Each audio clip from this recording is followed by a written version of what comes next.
कोई पार्टी हो और उसमें तमाशा ना हो, ऐसा हो ही नहीं सकता। पार्टी में चल रहे तमाशे को कैसे हैंडल करेंगे पति पत्नी?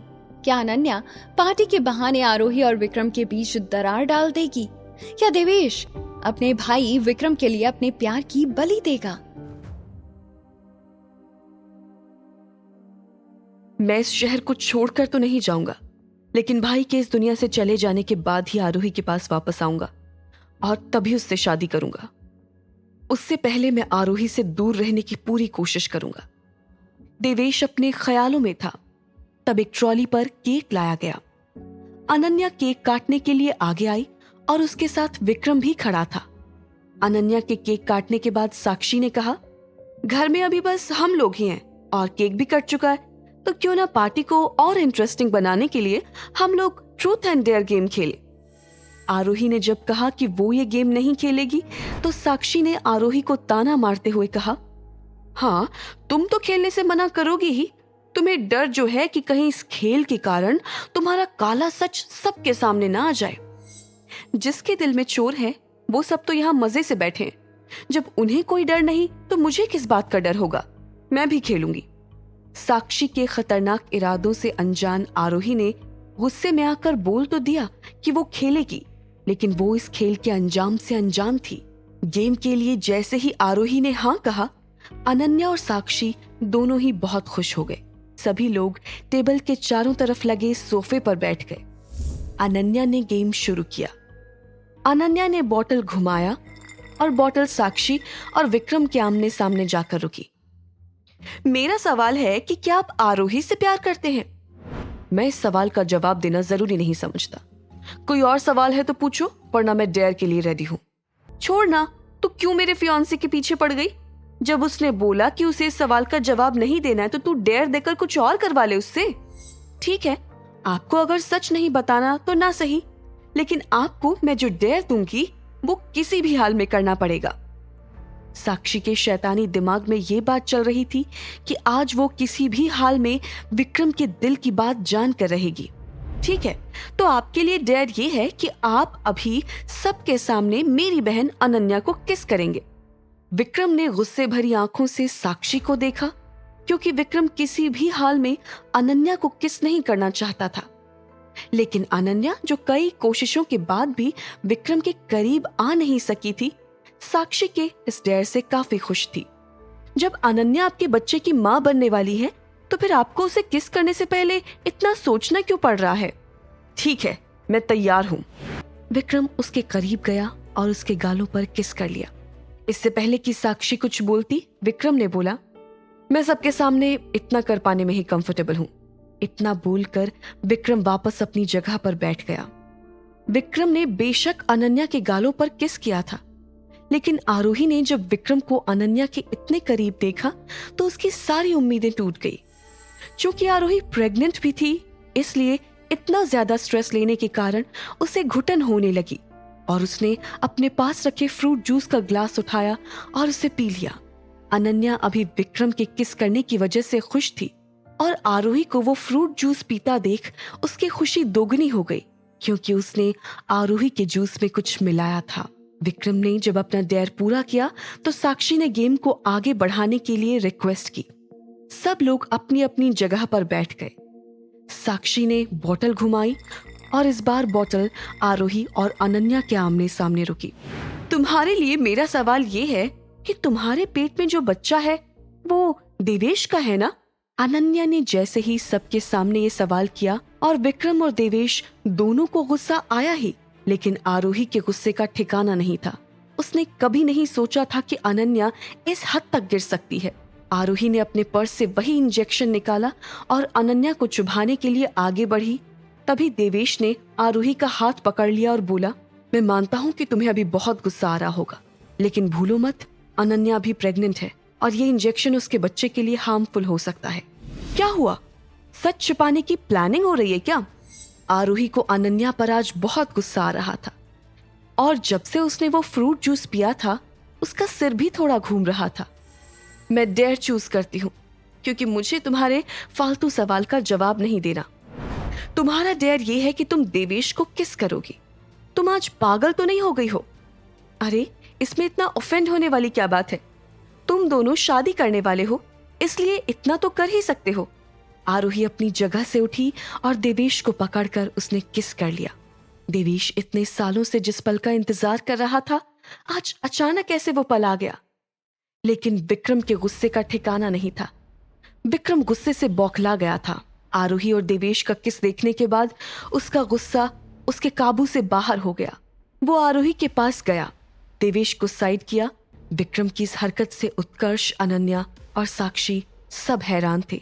देवेश भी शॉक में था। जोर जोर से रोने लगी और भागकर घर से निकल गई। आरोही के पीछे विक्रम और देवेश भी गए और वहीं बैठी अनन्या खुश हो रही थी, क्योंकि उसने जैसा सोचा था अब तक सब वैसा ही चल रहा था। आरोही का पीछा करने के लिए अनन्या ने पहले ही किसी को लगा रखा था जो उसे पल पल की खबर देता।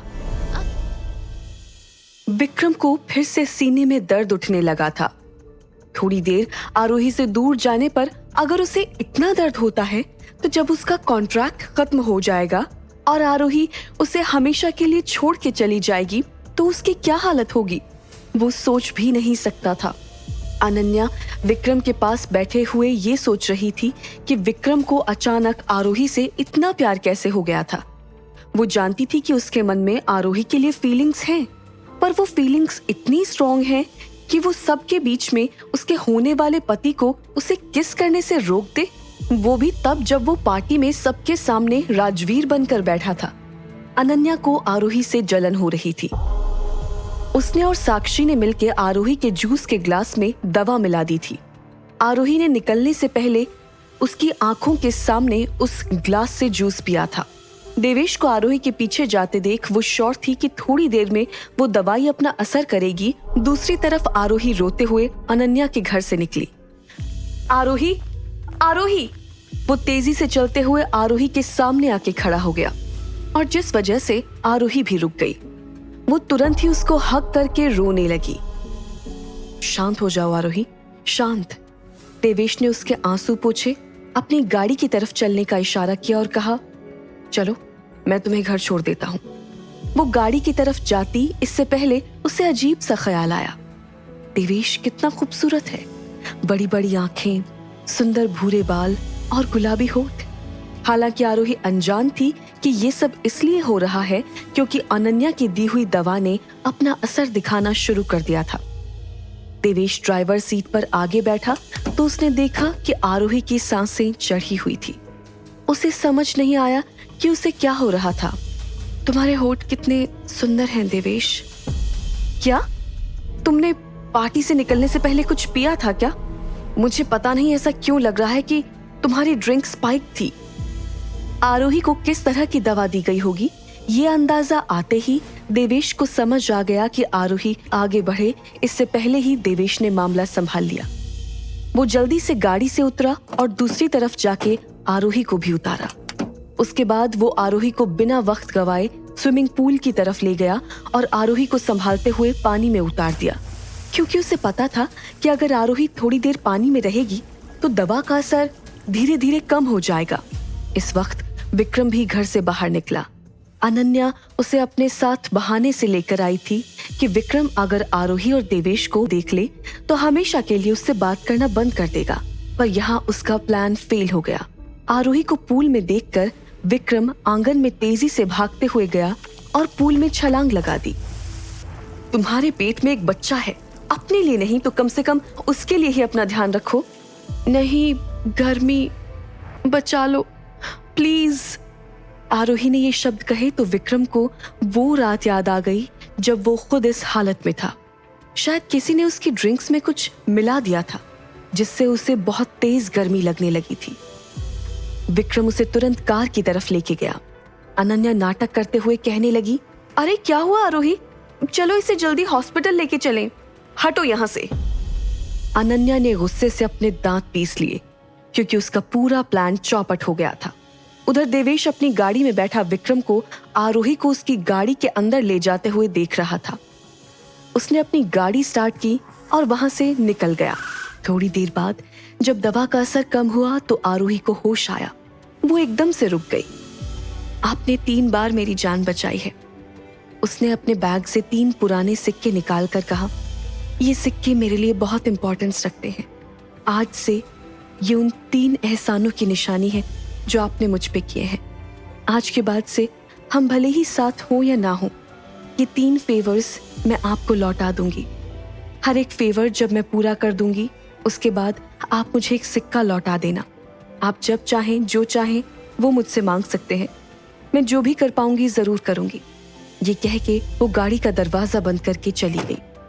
विक्रम बस उसे जाते हुए देखता रह गया और खुद को समझाने की कोशिश की कि ये सब आरोही के लिए कुछ मायने नहीं रखता था। आरोही अब तक विक्रम की गाड़ी से बहुत दूर जा चुकी थी। दूसरी तरफ विक्रम अपनी गाड़ी लेके निकलने ही वाला था कि अनन्या घर से निकल के पास आई और गाड़ी का दरवाजा खोल के उससे गुस्से में बोली, तुम्हें शर्म नहीं आती? वो मेरी बहन है, तुम जीजा हो उसके।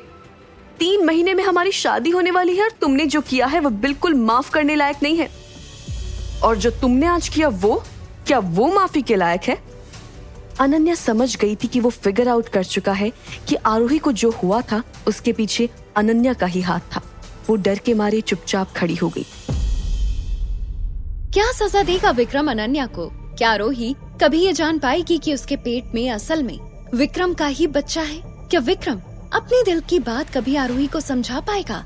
जानने के लिए देखिए अगला एपिसोड सिर्फ पॉकेट एफएम के यूट्यूब चैनल पर। और शादी के बाद के सारे एपिसोड्स को सुनने के लिए डिस्क्रिप्शन में दी गई लिंक से डाउनलोड कीजिए पॉकेट एफएम ऐप।